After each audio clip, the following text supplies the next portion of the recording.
Bienvenue à tous et à toutes et merci de nous rejoindre sur Au Féminin, une émission qui met en lumière les femmes dont le parcours inspire, éclaire et transforme. Pour cette édition, nous recevons pour vous une dame qui a choisi de mettre ses compétences au service de la société. Elle est juriste, entrepreneur social et responsable de la fondation La Belle Congolaise ONG. Alors, elle œuvre chaque jour pour la promotion de l'autonomisation de la jeune fille, la promotion de valeurs citoyennes plutôt, ainsi que la formation d'une jeunesse responsable. Alors, la thématique choisie pour cette édition est une femme, plusieurs missions, c'est-à-dire défendre le droit, transformer de vie et entreprendre. Madame Plamedi Matoto, bienvenue. Merci beaucoup. Ok, vous allez bien? Oui, ça va, Dieu fait grâce. En tout cas, ça fait très longtemps Très et nous longtemps. sommes encore très heureuses de vous recevoir. Moi encore plus, merci. Ok, j'aimerais d'abord, avant de parler de vos fonctions, que le public découvre cette femme derrière tous ces titres. Alors, qu'est-ce que je peux dire de Donc, moi? qui êtes-vous Ok. lorsque vous n'êtes ni entrepreneur social, lorsque vous n'êtes ni juriste? Alors, qui je suis? Premièrement, je suis enfant de Dieu. Mhm. Ouais. Ensuite, je suis une petite sœur, une tante et une collègue. Ok. Voilà, peut-être une amie pour certains. Donc voilà, mais d'abord une chrétienne, enfant de Dieu. Le public veut savoir quelle est cette petite fille que vous étiez hier. Quels étaient vos rêves? Qu'est-ce qui vous a poussé d'abord à faire le droit? Alors, moi j'ai toujours dit une chose. Mhm. L'adulte d'aujourd'hui n'est que le reflet de l'enfant d'hier. Ok. À 80%, l'adulte que tu rencontres sur ton chemin est le reflet de l'enfant qu'il a été hier. À moins que devenu adulte, il décide peut-être de revoir certaines choses. Alors moi déjà depuis toute petite, je me rappelle, j'avais quel âge? À peu près 6 ans, 6 ou 7 ans. Je disais à ma mère, moi j'aimerais aider les pauvres. Ok. J'aimerais aider les démunis, les faibles, ceux qui n'ont personne pour les aider. Toute petite, je ne pouvais bien évidemment pas savoir qu'il existait une faculté, des postes à occuper, allant dans ce sens-là. Ah bon? Et en grandissant, je me rappelle, j'étais toujours touchée quand je pouvais voir un enfant peut-être voler dans la rue. C'est vrai que c'est mal, mais moi ce qui me touchait le plus, ce sont les circonstances qui le poussaient à faire cela. Et quand je voyais des gens battre cet enfant, je me disais, bon, il faut le réprimander pour ce qu'il a fait, pour qu'il apprenne que c'est mal. Mais après, qu'est-ce qu'on fait de lui? On le laisse dans cette précarité ou on l'aide? Donc, et c'est en grandissant que j'ai compris que, tiens, il y avait une faculté comme ça qui te permet après de faire régner la justice, de faire régner l'équité, et ce sans discrimination sociale. Je ne dis pas qu'en faisant le droit, tu défends le mal, non. Mais seulement, dans le droit, il y a aussi de ces personnes qui, ignorant leurs droits, subissent comme ça la force des plus forts, subissent une certaine injustice. Mais quand tu prônes la justice et l'équité, tu te penches du côté de ceux-là pour les aider à comprendre et à revendiquer leurs droits et à en jouir pleinement. Donc voilà, pour ne pas prendre beaucoup de minutes, moi je parle beaucoup, il faut m'interrompre de temps Oh, en mais temps. non, il faut vraiment parler, hein. Nous sommes là pour vous Donc, écouter parce que l'objectif, c'est d'inspirer. Ouais, Ouais. donc je pense qu'à la base, c'était ça. C'était ça. D'accord. Et aujourd'hui, quelles sont les valeurs qui guident toutes vos décisions? Ok, la première valeur, je pense que c'est la justice. Mhm. Ouais. Vous savez, si chacun de nous arrivait à incarner la justice, beaucoup de mal, beaucoup de maux n'existeraient pas dans notre communauté. C'est parce qu'on n'a pas la notion de la justice qu'on se permet aujourd'hui de prendre des fonds alloués à X, Y choses. Quand je dis des fonds, ce n'est pas seulement dans la politique, Ok. même dans les entreprises, même à la maison. Même à la maison. L'argent qu'on avait laissé sur la table peut-être pour acheter une ampoule, toi tu prends, tu mets dans ta poche, tu te l'appropries, c'est injuste, tu ne penses pas aux autres. Moi je pense que c'est d'abord la justice. Et l'amour, je dirais que c'est d'abord plus... c'est même la base de tout. L'amour également, oui. Parce que quand on aime, on se soucie des autres. Si chacun de nous arrive, au-delà de s'aimer soi-même, d'aimer les membres de sa famille, parvient à aimer les membres de sa communauté, les Congolais qui l'entourent, il agira dans l'intérêt de ses frères. Et il ne va pas considérer frère seulement celui qui porte son nom. il ne va pas considérer forcément celui qui a grandi avec lui dans la même maison. Non, donc moi, je pense que c'est à la base l'amour, la justice, et puis l'honnêteté en même temps. Il faut être honnête dans la vie, il faut être vrai. Il faut faire ce qui est juste, il faut faire ce qui est correct. Il faut pas se voler la face, il ne faut pas tromper les gens qui vous entourent. Il ne faut pas voir un mal et proposer des semblants, des solutions. Ça aussi, je pense que c'est une chose que l'on devrait avoir à tous les niveaux, hein, en famille, en communauté, dans la politique, partout. Quand on est vrai, on arrive à voir les réels problèmes qui entourent notre communauté, on proposera des solutions adaptées également. Mais c'est quand on est faux vis-à-vis de nous-mêmes, vis-à-vis de nos frères, c'est là qu'on peut comprendre que le problème se trouve à X endroit, mais on propose des semblants de solutions en fait. Donc je pense que ce sont les 3 valeurs, l'amour, la justice ainsi que l'honnêteté. Ouais. Donc, s'il faut retenir 3 choses de valeurs qui guident Madame Plamedi Matoto Précieuse, d'abord, c'est la justice, l'amour et l'honnêteté. Alors, puisque nous sommes là pour inspirer, malgré des difficultés, qu'est-ce qui vous pousse, qu'est-ce qui vous motive à continuer jusque-là? L'amour. L'amour, waouh, l'amour. De l'amour qui vous pousse à aller vers les démunis, l'amour qui pousse vos actions pour agir pour le jeune fille. Alors, c'est vraiment une très, très, très belle chose. Alors, parlons de votre histoire. Vous êtes juriste, vous êtes entrepreneur social. Comment parvenez-vous à concilier tout ce que vous êtes? D'abord, je pense que premièrement, c'est parce que le ciel m'a graciée en faisant de moi femme. Wow. Et on sait tous que les femmes ont cette capacité innée de balayer la maison, en même temps de faire à manger, en même temps de passer un coup de brosse aux vêtements laissés dans la machine à laver, etc. Donc moi, je pense que toute femme ayant déjà cette capacité innée de pouvoir s'occuper de plusieurs tâches en même temps, a aussi cette même capacité d'œuvrer dans beaucoup d'autres domaines dans la société sans se perdre. Parce qu'il faut faire une différence. Il ne faut pas vouloir chercher à tout embrasser. Tu risqueras de te perdre. Tu risqueras en même temps d'épuiser de l'énergie sans avancer réellement. Il faut aussi faire cette nuance-là. Moi, je pense que, premièrement, c'est d'abord parce que je suis une femme, mais deuxièmement, parce que je me suis lancée dans ce que j'aime. Quand tu aimes une chose, tu auras toujours de l'énergie pour cela. Quand tu aimes une chose, tu sauras toujours t'organiser. Et bien évidemment, je m'organise.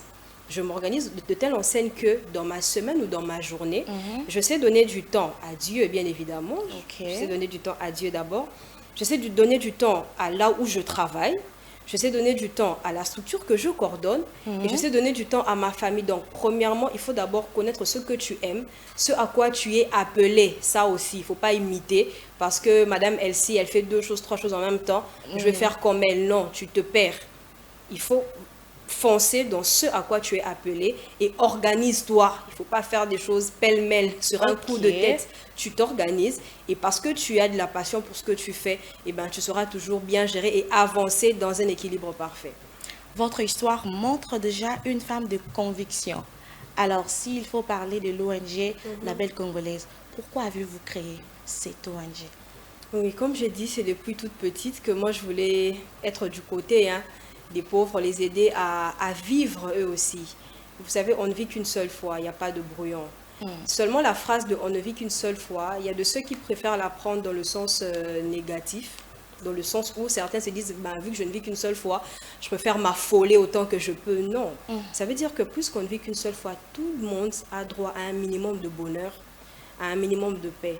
C'est vrai que nous ne serons pas tous des princesses, nous ne serons pas tous des chefs d'entreprise. Dans cette vie, il y aura toujours un cordonnier, il y aura toujours celui qui va peut-être nettoyer la rue parce qu'on aura besoin qu'elle soit propre. Mais il faut que et le CEO, le chef d'entreprise, et le cordonnier, et celui qui nettoie ta maison, que vous tous, vous ayez un certain niveau de vie au fait décent. Ça, au moins, je pense que c'est le droit de tout un chacun d'entre nous. Et l'inspiration de Belle Congolaise, justement, c'est en grandissant. Je découvre qu'il y a la fac de droit, je découvre qu'il y a des organisations qui œuvrent comme ça pour les œuvres caritatives, dans l'humanitaire, etc.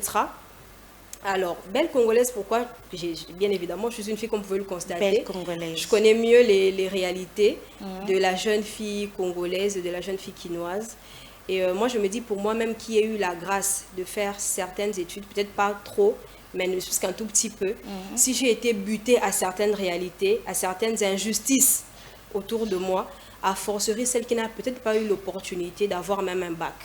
Vous voyez un peu. Oui. Donc si toi peut-être tu as eu à peiner jusqu'à 2, parce qu'elle elle va peut-être peiner jusqu'à 4, jusqu'à 5. Exactement. Alors, et de surcroît, je me dis, à voir l'évolution dans laquelle est en train d'aller les choses dans notre communauté. Beaucoup de jeunes filles aujourd'hui, on a l'impression qu'on n'a que le corps, le physique à donner. On n'a qu'à voir à travers les réseaux sociaux combien beaucoup de jeunes filles aujourd'hui se dénudent via les réseaux. Surtout. Ouais, surtout ça. C'est comme s'il n'y avait que ça. Vous voyez, on vous met de... je juge personne, mais je préfère donner mon avis. Hein. Ouais, ouais. Vous allez voir comme ça des jeunes filles faire des challenges sur la morphologie, faire des challenges en donnant, en présentant au fait des parties de leur corps. Alors que nous, on est bantou à la place. Moi, je me dis, à la base, moi, je me dis, la mondialisation, le fait que le monde aujourd'hui est un petit village ne doit pas nous emmener à nous perdre. Non. On s'associe aux autres, mais tout en gardant notre identité, en prenant ce qui nous emmène à nous améliorer et non pas à nous perdre. Les bantous, le corps de la femme est sacré. Mais de nos jours, le corps de la femme aujourd'hui ne représente rien. À travers les réseaux, on voit combien la jeune fille congolaise donne l'impression qu'elle n'a que ça à donner. Les conséquences, ça pousse beaucoup de jeunes filles aujourd'hui à des chirurgies esthétiques, à pouvoir changer leur apparence physique, etc. Alors qu'à la base, la jeune fille congolaise, elle est intelligente. On crie la parité, mais la parité, ce n'est pas un mot, ce n'est pas un verbe seulement. C'est une vérité, c'est une réalité. Si je me considère égale au monsieur derrière la caméra, eh bien, ça veut dire que je peux tenir la caméra. Tout à fait. Si je me considère égale peut-être, je ne sais pas moi, à mon chef en société, ça veut dire que je peux aussi, moi demain, pas pour rivaliser, mais juste pour démontrer qu'effectivement, j'ai les mêmes capacités, les mêmes quotients intellectuels que le monsieur à mes côtés. Et bien, Belle Congolaise, c'est pour ressortir la beauté intérieure de la jeune fille congolaise. Les capacités, le quotient intellectuel, les dons, les talents donnés par Dieu. Parce qu'il faut savoir une chose, même si tu n'es pas passé par le bon de l'école, la nature est juste, Dieu est juste. À chacun d'entre nous, il dote des capacités innées. Et à travers Belle Congolaise, on fait ressortir cette beauté intérieure-là, ses valeurs, ses compétences, ses capacités que la jeune fille devrait mettre en place pour l'évolution de sa communauté. En tout cas, j'ai aimé cette phrase, ressortir la beauté intérieure. Parce qu'à l'intérieur, beaucoup de femmes pensent qu'ils n'ont rien. Et certains manquent de l'orientation. Voilà. Alors, quel est le plus grand défi auquel vous confrontez dans l'ONG? Dans l'accompagnement, bien sûr, de ce jeune fille. Le plus grand défi, c'est d'abord leur vision d'elle-même. Il y a une phrase que je dis depuis plusieurs années maintenant, c'est que la jeune fille, je préfère rester vraiment dans le contexte congolais. Je suis congolaise, je maîtrise, je ne dirais pas la jeune fille de l'Occident parce que je ne suis pas de là.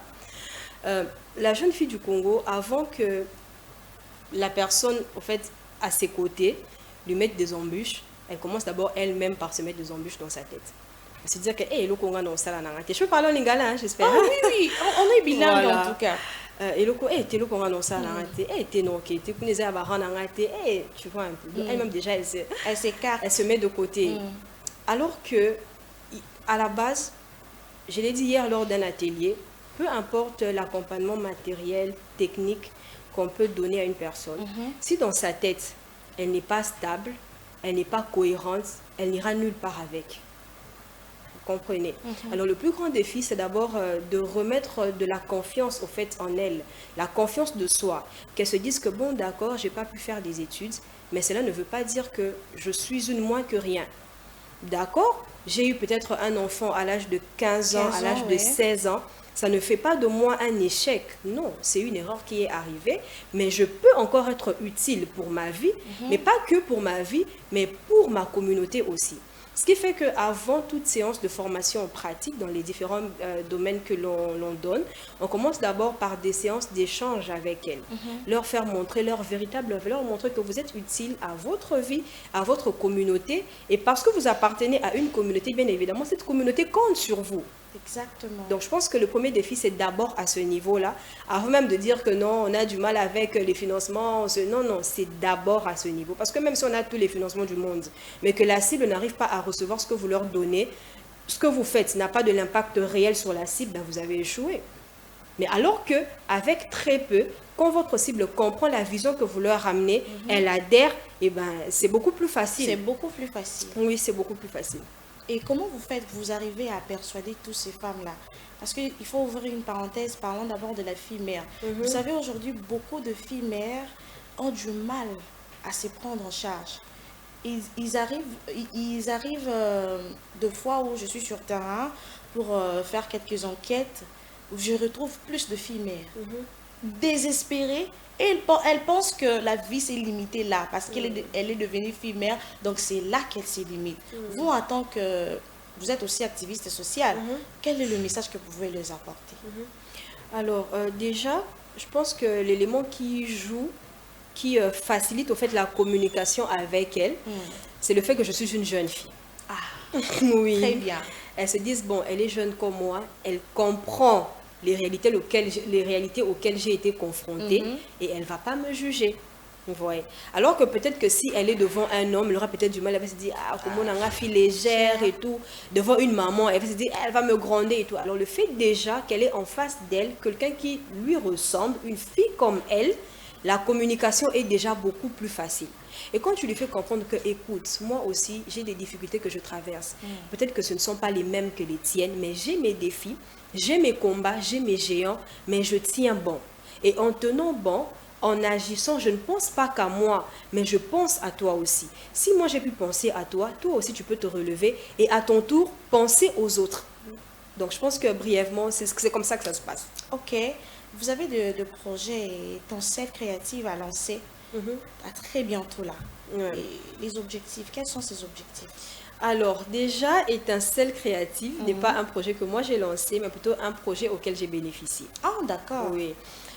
Étant une ONG, une ASBEL, eh ben, j'ai eu vraiment à évoluer sur base d'abord de fonds propres. Ok. Parce que aujourd'hui, les structures, les ONG sont vues comme des mendiants. Ça aussi. Alors que on est vu comme des mendiants avec un côté comme Mais vous êtes courageuse, hein? Vous êtes vu comme... On vous trouve comme des mendiants, mais vous percez quand même. Oui, alors qu'en réalité, ben, une ONG, c'est quelque chose qui vient aider la communauté. C'est une œuvre communautaire de base. Et même plus loin, je pourrais même me permettre de dire que ça agit dans la mesure du possible, selon la vision au fait qui est donnée par, on va dire ça comme ça, peut-être par le gouvernement qui gère la communauté dans laquelle Tout à fait. elle se trouve donc. Alors, Belle Congolaise existe depuis 2021 et depuis 2021, on a toujours eu à agir sur base de fonds propres, ça veut dire les cotisations de moi et des quelques collègues qui m'accompagnent dans la structure, la coordination. Mais par la grâce de Dieu, comme je le dis toujours, hein, les bonnes œuvres, les bonnes intentions finissent toujours par être d'abord approuvées, finissent par être reconnues et accompagnées. Étincelle créative a été un accompagnement dont on a bénéficié. Ce fut un projet de Louvain Coopération et d'une agence belge, Enavel, qui avait besoin des jeunes porteurs de projets innovants, des projets qui bénéficient à la jeunesse, ainsi que des projets qui mettent en avant la culture africaine en général et congolaise en particulier. Et comme vous vous souviendrez, la fois où je suis passée, j'étais venue avec des sacs qui mettaient en avant l'autonomisation économique et sociale de la jeune fille, ainsi que la culture congolaise à travers le raffia, les wax et les perles. Et comme j'ai dit, si j'avais abandonné, comment j'aurais bénéficié de l'appui de Louvain Coopération? Pas du tout. Donc, à travers cette première cohorte-là, on avait eu à candidater. Ils ont trouvé que notre projet était pertinent et ça rencontrait leurs attentes. Ils nous ont accompagnés pour la dernière formation qu'on a tenue en avril, où on a eu à former 50 jeunes filles non scolarisées éphémères en maroquinerie. Elles ont appris enfin à fabriquer des sacs en panne, en raffia, en wax. Et il y a même de celles qui ont déjà commencé à en fabriquer.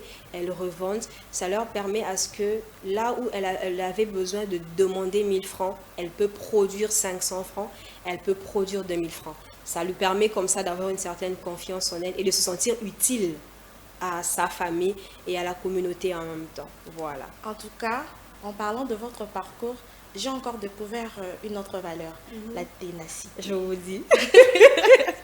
Ok, dans la même ligne, vous vous apprêtez également à lancer la bande dessinée NASA Congolais. Oui. Pourquoi avoir choisi la bande dessinée comme moyen de sensibilisation?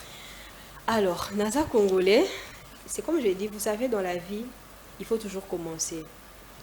Tu peux avoir une vision et quand tu la commences, tu n'as pas idée de ce que tu peux faire demain. Moi, quand j'ai commencé Belle Congolaise, forcément, je m'attendais à des dépôts, des vivres dans des orphelinats, des formations pour les jeunes filles. Mais je ne pouvais pas imaginer qu'un jour, j'allais m'asseoir commencer à écrire le script d'une bande dessinée. Non. L'idée est venue d'abord. C'est là que je comprends que la vie est faite des surprises. Et quand Dieu te donne une vision, commence, tu ne sais pas, tu ne connais pas les merveilles qui t'attendent par la suite. Aujourd'hui, je suis très fière de Naza Congolais. Vraiment, quand je vois ça, j'ai envie de pleurer. Oh. Oui. Alors, l'idée m'est venue du fait que il y a une phrase que l'on dit toujours, la jeunesse est l'avenir de demain. Mais il y a un grand frère qui m'a fait réfléchir pour me dire qu'on la disait mal. Okay. L'avenir, c'est déjà demain. Pourquoi dire encore l'avenir de demain? Donc, en bref, la jeunesse est l'avenir. Mais après, l'avenir se prépare dans le présent. Si on nous considère, nous, ainsi que nos petits frères, comme l'avenir, comme la dynamique de demain, c'est quel type de jeunes sur lesquels on va compter demain? Alors, Naza Congolais, c'est une bande dessinée, ça revient, ça nous ramène à ce que j'ai dit. Avant l'équipement matériel et financier, c'est d'abord l'équipement mental, l'équipement moral. Je me dis que je suis l'avenir de mon pays, mais quel type de jeune je suis? Quelles sont les valeurs que je prône? Qu'est-ce que je connais de mon pays pour qu'après je puisse penser à apporter ma pierre dans l'édifice? Vous voyez un peu. Et je me disais, c'est vrai qu'il n'y a pas d'âge pour apprendre, mais il faut se rendre compte que quand je suis face à une tranche d'âge, par exemple, de 0 à 15 ans, de 0 à 10, de 10 à 20, de 30 à 40, de 50 à 60, les méthodes seront différentes. Face à celui de 30 ans, il me faudra beaucoup de muscles. Beaucoup de muscles. Parce que c'est quelqu'un qui est assis, qui a de l'expérience, qui a sa manière à lui de voir les choses. Ce que toi tu lui rapportes, eh ben, il ne va pas l'accepter comme ça du jour au lendemain ou d'un claquement de doigts. Mais cela ne nous empêche pas de pouvoir accompagner aussi cela. Mais seulement on se dit, puisqu'on mise sur la jeunesse, eh ben, il faut d'abord préserver les tout petits. Hein, ceux qui ne sont pas encore trop penchés. Ceux qui ne sont pas encore trop penchés. Alors, puisque les enfants, eh ben, ils aiment les couleurs, ils aiment les dessins. Parce qu'il faut savoir une chose, quand vous allez vers une cible, il faut aller avec l'approche qui correspond à la cible. Exactement. Un enfant, tu ne lui ramènes pas des écrits de la première phrase à la dernière. Il va s'ennuyer, il va dormir. Oui, alors on s'est dit, ben, les enfants, on compte sur eux pour nous accompagner dans la vision que nous avons, pour nous succéder dans la vision que nous avons, parce que Plamedi n'est pas éternelle. Madame Elsie n'est pas éternelle. Après 40 ans, c'est une autre jeune fille qui va s'asseoir là. Mais quel héritage tu laisses à cette jeune fille? Quel bagage tu la lègues? Alors on se dit, eh bien, les enfants, ils doivent d'abord commencer par aimer leur pays. Parce que pour agir, ben, il faut que tu puisses aimer ce qui est en face de toi. Ils doivent commencer par aimer leur prochain. Ils doivent commencer par s'aimer aussi eux-mêmes. Il y a des gens qui ne s'aiment pas dans la vie. Avant même de tailler, lui-même déjà, il ne s'aime pas. Il y a des gens comme ça. Suite, par exemple, à certaines réalités du passé, à certains échecs, il commence à s'haïr lui-même. À travers cette bande dessinée, nous mettons en avant des valeurs civiques, patriotiques et morales. L'amour de la patrie, l'amour de l'autre, sans discrimination de tribu ou de langue. Ça, c'est un point très capital dans notre communauté. Nous mettons en avant l'importance du vivre ensemble. Considérer que mon frère n'est pas seulement celui qui partage mon lit. Mon frère n'est pas seulement celui qui appelle maman, la personne que moi j'appelle maman. Mon frère, ce n'est pas seulement celui qui a la même description dans la carte d'électeur. Non. Mon frère, même s'il vient de l'autre bout de la RDC, c'est mon frère. Je le protège comme je protège celui que j'ai appelé Yaya quand j'étais petite. Également, ici, on met en avant des valeurs telles que la salubrité. Un grand point, surtout dans la ville de Kinshasa. On se plaint, il y a l'insalubrité à Kinshasa, mais on oublie que qui a rendu la ville sale? C'est moi, c'est toi, c'est nous. Pourquoi? Parce que étant enfant, en tout cas vous me permettrez l'expression, on n'a pas appris qu'on ne jette pas un déchet n'importe où. Ou peut-être on a appris mais on ne l'a pas intériorisé. On se plaint aujourd'hui du détournement dans toutes les couches de la population. Ben, c'est parce que nous sommes des enfants qui n'avions pas appris que ce qui ne m'appartient pas, je ne prends pas sans l'autorisation de mon ami. Je ne prends pas sans que mon ami ne m'ait donné. Quand j'avais l'habitude d'arracher, par exemple, les stylos de mon voisin, 10 ans, 15 ans après, qu'est-ce qui va m'empêcher de sortir dans la rue et puis d'extorquer? Les coulons là, ils extorquent au fait. Parce qu'ils ne te volent pas ton truc, ils ne te prennent pas ton truc frauduleusement. Mais ils te disent carrément, paie ça et tu donnes. Mais tu ne donnes pas avec ta propre volonté. Donc ce sont des valeurs comme ça qu'on essaie de mettre en lumière, ainsi que l'importance de la justice transitionnelle aussi, parce qu'on ne va pas nier la réalité qui sévit à l'est de notre pays. C'est vrai, nous sommes à Kinshasa, on ne sent pas trop, mais il faut toujours... D'ailleurs, il y a la commémoration du Génocide le 2, mais je pense que cette commémoration, elle est quotidienne. Ce sont nos frères qui subissent des atrocités de l'autre côté. Alors, on a essayé également de mettre en lumière cette réalité-là pour informer les enfants, mais bien évidemment en utilisant des dessins pas effrayants, pas très brutaux, vraiment toujours dans un contexte assez ludique. En même temps, ils s'amusent, mais ils apprennent, ils sont éduqués en même temps, ainsi que l'importance de la justice transitionnelle. Là, vous avez différentes scènes de la bande dessinée. Oui, c'est vraiment des histoires, et en bas, on a des légendes qui ressortent un peu ce qu'on veut dire. Et puis voilà, ça c'est sur l'importance du vivre ensemble, les méfaits de la séparation et des discordes dans les communautés. Donc voilà, c'est un manuel que nous allons distribuer gratuitement dans les écoles. Oh, gratuitement? Oui, gratuitement. Moi, je pense que c'était payant. Non, on se dit, bon, il y a de ceux qui nous recommandent de vendre et tout, mais l'idée de base, c'est d'abord que ce soit distribué gratuitement. On est conscient que ça va nous peser parce qu'avant les vacances, on a eu à faire une descente phare dans l'une des écoles de la ville où on avait présenté et déposé un petit lot. Nous espérons que par la grâce de Dieu, que durant ces 1 mois de vacances qu'il nous reste, que l'on pourra avoir assez de fonds pour pouvoir imprimer un grand lot afin de distribuer d'abord gratuitement dans les écoles. Ça pourra être logé dans des bibliothèques. Les enfants, quand ils ont un peu de temps libre, quand ils verront, il y a des dessins et tout. En même temps, ça réveille aussi le sens de la lecture. Tout à fait. Aujourd'hui, avec les téléphones, on a plus tendance à scroller, on ne sait plus à lire. Ce que tu veux à lire. Oui. Et il apprend en même temps. Ça les aide à être des citoyens responsables, à éveiller la conscience citoyenne en eux. NASA congolais, parce que j'aime toujours garder cette personnalité congolaise, cette originalité-là. Donc c'est vrai, le français, c'est notre langue officielle, mais à la base, on est le lingala phone, quoi. NASA garde cette originalité-là. Voilà. En tout cas, c'est un bon manuel que moi, je pensais d'ailleurs que ça serait payant, mais c'est gratuit. En tout cas, vous faites un bon œuvre. Et alors, s'il faut, en quelques mots seulement, quel le message souhaitez-vous transmettre aux élèves qui vont lire ces manuels? Vous êtes des enfants dans vos familles, mais vous êtes des enfants de la RDC. Donc, de la même manière que on vous apprend à l'école que les enfants ont des droits envers les parents et les parents ont des devoirs envers les enfants, vous avez aussi des devoirs à l'égard de votre communauté. En lisant NASA congolais, je suis certaine que vous la lirez parce que je suis convaincue que Dieu nous fera grâce, on aura les moyens de vous les faire parvenir. En lisant NASA congolais, n'appréciez pas seulement les couleurs, mais apprenez. Et au-delà d'apprendre, intériorisez les valeurs qui vous seront transmises à travers ce manuel. Entre autres, l'amour de votre pays, le Congo, vous n'en avez pas deux. Non, vous n'en avez qu'un seul. L'amour de toutes les personnes que vous trouvez autour de vous, en circulant dans la rue, en allant à l'école, en allant à l'église. Apprenez à les aimer et à les défendre aussi s'ils sont dans le besoin et en danger. Aussi, déjà étant enfant, de la même manière dont vous nettoyez, peut-être vous aidez maman à nettoyer la maison les dimanches ou les samedis, apprenez à garder votre ville propre. Apprenez déjà maintenant à vous dire, qu'est-ce que je serai demain pour être utile à ma communauté. Pas que pour aider maman quand il va vieillir ou papa, mais aussi pour aider le Congo, ton pays. Le seul que tu possèdes, le seul que Dieu t'a donné. Parce que, NASA congolais, tu es congolais. Ok. Avant d'aller dans la troisième partie de notre émission, j'avais une question. Défendre le droit, selon vous, c'est seulement connaître les lois ou c'est aussi éduquer la société? Bon, je pense que la défense des droits, normalement, c'est tout être humain qui devrait le faire et qui le fait même de manière implicite sans s'en rendre compte. Le simple fait peut-être que tu puisses voir un conducteur de moto, comment on appelle, bicyclette, c'est ça? Motocycliste. Motocycliste.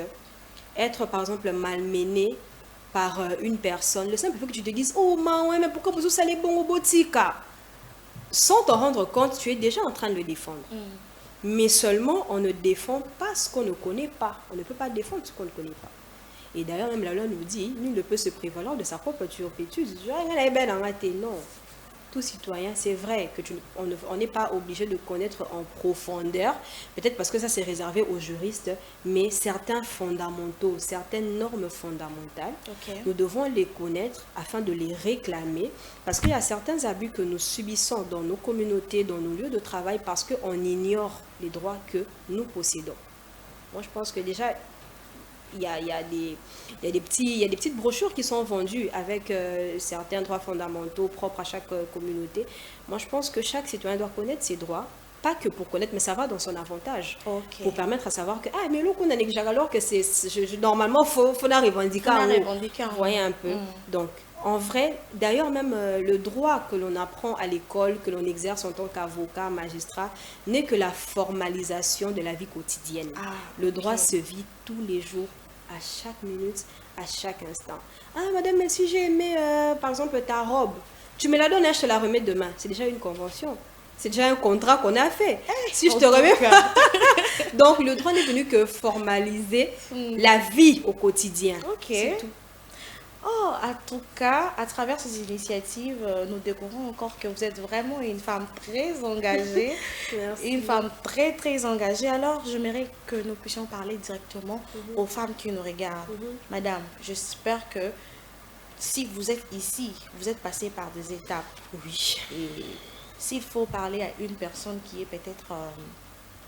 elle n'a plus la morale de continuer, est-ce que vous pouvez nous parler de votre plus grand échec? Plus grand échec. Bon, vu que je n'ai pas encore vieilli, ça veut dire qu'il y a encore des surprises qui m'attendent dans la vie. Tout à fait. Mais je pense que jusque-là, mon plus grand échec aurait été... Ça, en tout cas, je me rends compte que si j'avais abandonné, ça aurait été ma plus grosse échec. Ma plus grande échec aurait été d'abandonner Belle Congolaise. Je pense que lorsque vous m'avez reçu la première fois, je vous ai un peu éclairé un peu sur les difficultés que je rencontrais et tout. Vraiment, c'était pas... Déjà, ce n'est pas facile parce que je ne suis pas encore arrivée, même pas au un quart de ce que je veux pour Belle Congolaise.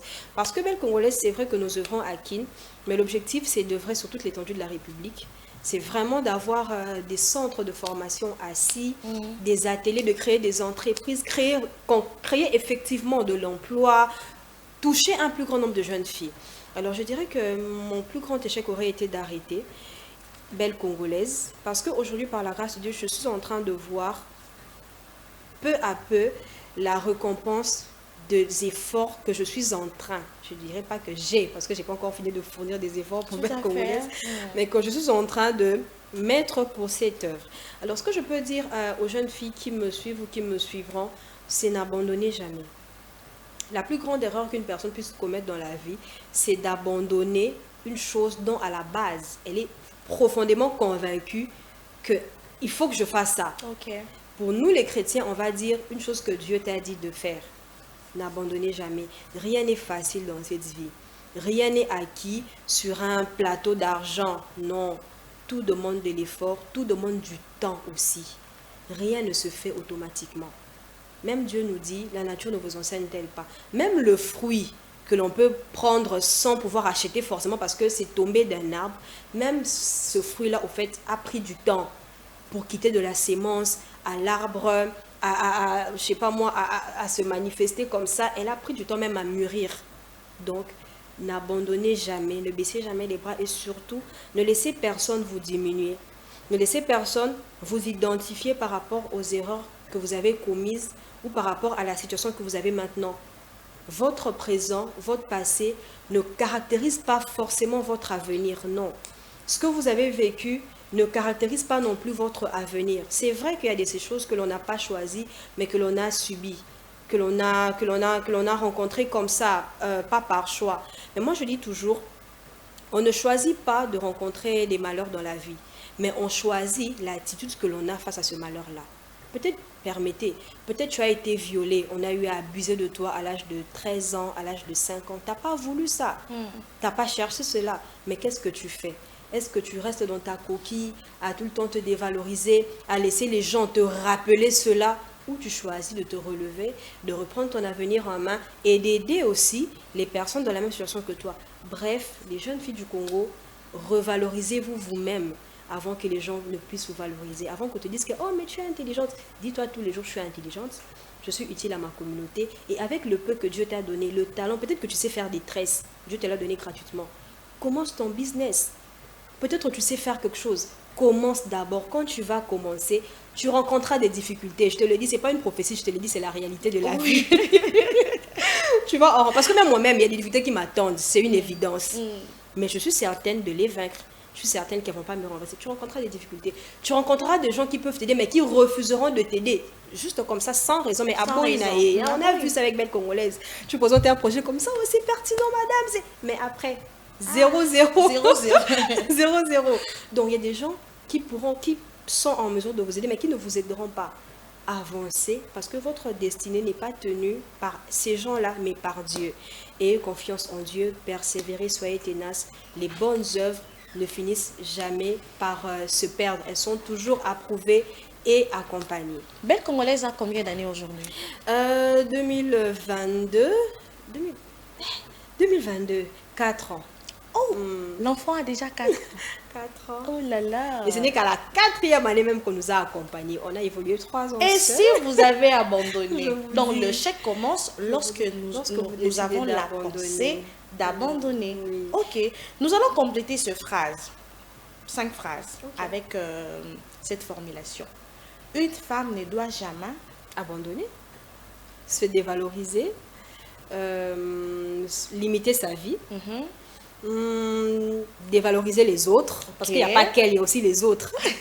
Dévaloriser les autres et renier ses valeurs. Ah, très bien.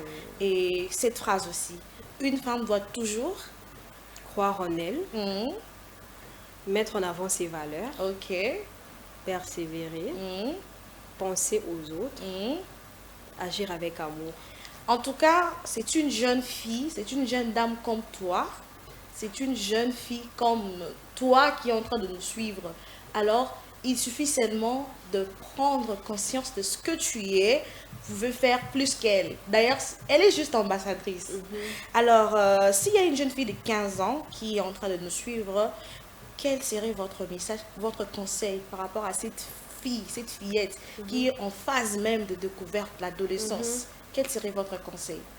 Ce que je te dirais, parce que tu me suis, ce que je te dirais, c'est observe autour de toi, pas pour imiter dans le mal, mais pour te préserver. Aujourd'hui, il y a les réseaux sociaux qui font ravage, Il y a beaucoup de phénomènes que l'on observe autour de nous, mais malheureusement, beaucoup des jeunes adolescentes préfèrent copier le mal. Alors que normalement, une jeune fille de 15 ans, ce que moi je te demande, c'est que quand tu vois des choses à travers les réseaux sociaux, pose-toi la question, est-ce que c'est bien? C'est une question fondamentale. Est-ce que c'est bien ou c'est mal? Que ce que tu vois autour de toi te permette, toi, de ne pas emprunter le même chemin. Te permette, toi, de te dire que, ah, telle chose existe, mais moi, je préfère choisir autre chose. Tu as encore... tu as la grâce au fait de bien faire et de mieux faire. Peut-être nous autres, on a déjà dépassé 15 ans il y a très longtemps. Et peut-être des choses qu'on aurait voulu apprendre depuis très tôt, commencer très tôt. Tu as de la chance. En fait, ne te dis pas que je suis à fleur d'âge, donc ça veut dire qu'il faut que je me sente, que je sois. Non, au contraire.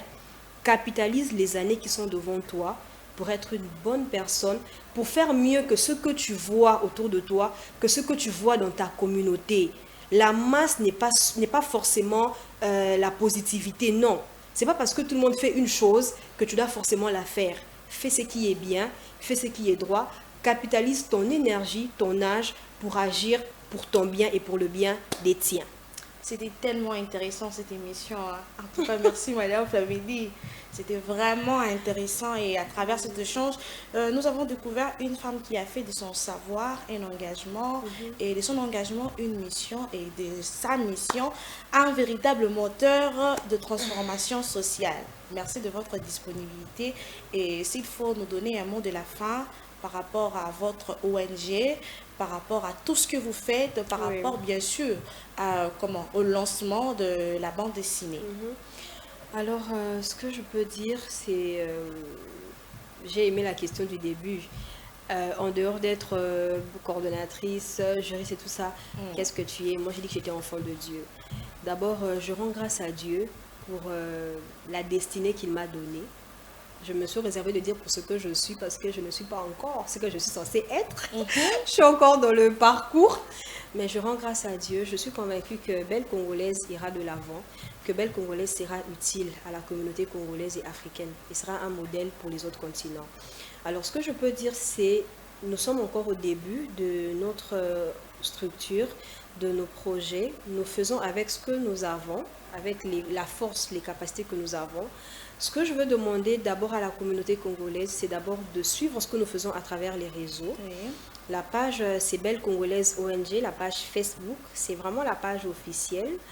On est également sur Twitter dans la dénomination Projet NASA officiel, mais vraiment, c'est d'abord Belle Congolaise sur Facebook. Suivez-nous, pourquoi? Pas que pour nous suivre, mais pour nous faire voir aussi, peut-être pour nous faire des remarques, nous aider à améliorer nos idées, nous aider à améliorer nos projets, parce que à la base, une chose qui n'est pas bien présentée n'entraîne pas l'approbation, n'entraîne pas non plus de l'accompagnement. Donc, aidez-nous techniquement à mieux faire, mais aussi, surtout ça c'est une demande que je fais, c'est pour la bande dessinée NASA congolais, vraiment aidez-nous à la vulgariser. Quand vous tomberez sur elle à travers les réseaux, aidez-nous à la vulgariser et aidez-nous justement à rencontrer toute personne utile à la vulgarisation, la multiplication de plusieurs exemplaires pour pouvoir la distribuer dans les différentes écoles de la ville de Kinshasa et de la province et de toutes les provinces du Congo. Donc voilà, c'est la demande que je peux adresser à la communauté congolaise. Voilà. Mais aussi, on compte tenter de la présenter aux institutions. Oui, mais c'est une œuvre issue d'une Congolaise, mais pour le Congo en même temps. Il y a quoi de plus normal de la présenter aussi aux institutions, notamment, pourquoi pas la présidence, les ministères qui entrent dans ces axes, la jeunesse, l'enseignement primaire. On va faire notre part et nous espérons que cela pourra aussi avoir d'abord leur approbation, hein, bien évidemment, c'est d'abord ça. La reconnaissance que nous avons produit quelque chose, ça nous rendra fiers. Ok. Votre numéro, si possible? Oui, le numéro de la coordination, c'est le 081 40 63 436, 081 40 63 436, et notre adresse email, c'est bellecongolaisong@gmail.com. Ah, merci Madame Plamidi Matoto. Précieuse. Oui. En tout cas, je vous admire beaucoup. Hein. Mes téléspectateurs aussi t'admirent beaucoup. Oh, mais bien sûr. En tout cas, vous étiez nombreux en train de nous suivre. C'était le relance, bien sûr, de notre émission au féminin. Nous serons de temps à autre avec vous. Je salue tous nos téléspectateurs. Je salue Monsieur Némi Mouila, moi qui était derrière la caméra. Monsieur Bouba, qui était là à la régie finale. Merci pour l'assistance de Monsieur Caleb, qui est juste là à côté. Merci à célèbre Loukeba, un artiste comédien, un entrepreneur culturel qui sera avec nous dans Au Féminin. Vous allez comprendre pourquoi nous allons recevoir cette fois-là un homme. Alors, ce sera avec une thématique fantastique. Je salue Madame Céleste Gata. Elle sera aussi notre invitée très prochainement. En tout cas, je prends congé de vous et je vous laisse en compagnie de nos programmes. Au revoir.